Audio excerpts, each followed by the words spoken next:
Genesis 30.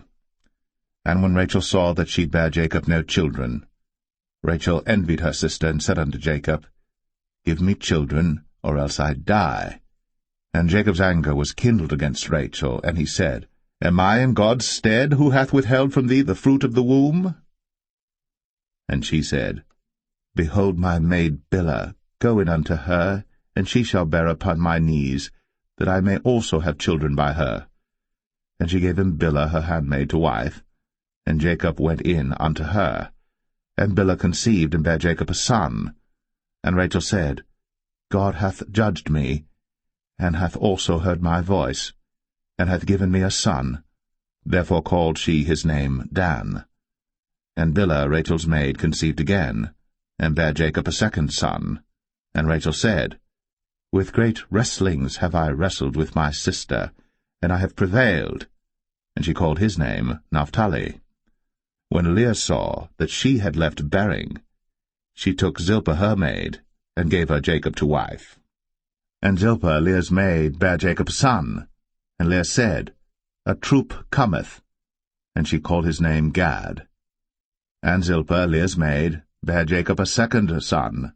And Leah said, Happy am I, for the daughters will call me blessed. And she called his name Asher. And Reuben went in the days of wheat harvest, and found mandrakes in the field, and brought them unto his mother Leah. Then Rachel said to Leah, Give me, I pray thee, of thy son's mandrakes.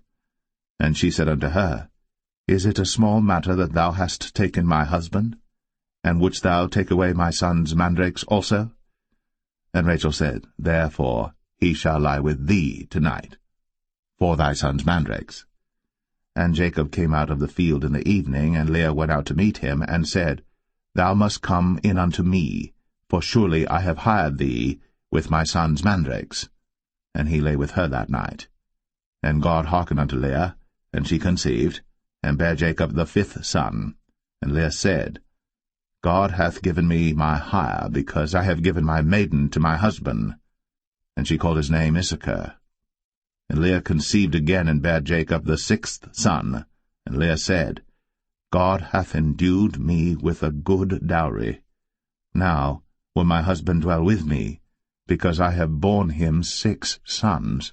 And she called his name Zebulun. And afterwards she bare a daughter, and called her name Dinah. And God remembered Rachel, and God hearkened to her, and opened her womb. And she conceived, and bare a son, and said, God hath taken away my reproach. And she called his name Joseph, and said, The Lord shall add to me another son. And it came to pass, when Rachel had borne Joseph, that Jacob said unto Laban, Send me away, that I may go unto mine own place, and to my country. Give me my wives and my children, for whom I have served thee, and let me go, for thou knowest my service which I have done thee. And Laban said unto him, I pray thee, if I have found favour in thine eyes, tarry, for I have learned by experience that the Lord hath blessed me for thy sake. And he said, Appoint me thy wages, and I will give it. And he said unto him, Thou knowest how I have served thee, and how thy cattle was with me. For it was little which thou hadst before I came, and it is now increased unto a multitude. And the Lord hath blessed thee since my coming. And now, when shall I provide for mine own house also? And he said, What shall I give thee? And Jacob said, Thou shalt not give me anything. If thou wilt do this thing for me, I will again feed and keep thy flock. I will pass through all thy flock today, removing from thence all the speckled and spotted cattle, and all the brown cattle among the sheep, and the spotted and speckled among the goats, and of such shall be my hire. So shall my righteousness answer for me in time to come, when it shall come for my hire before thy face, every one that is not speckled and spotted among the goats, and brown among the sheep, that shall be counted stolen with me. And Laban said, Behold, I would it might be according to thy word.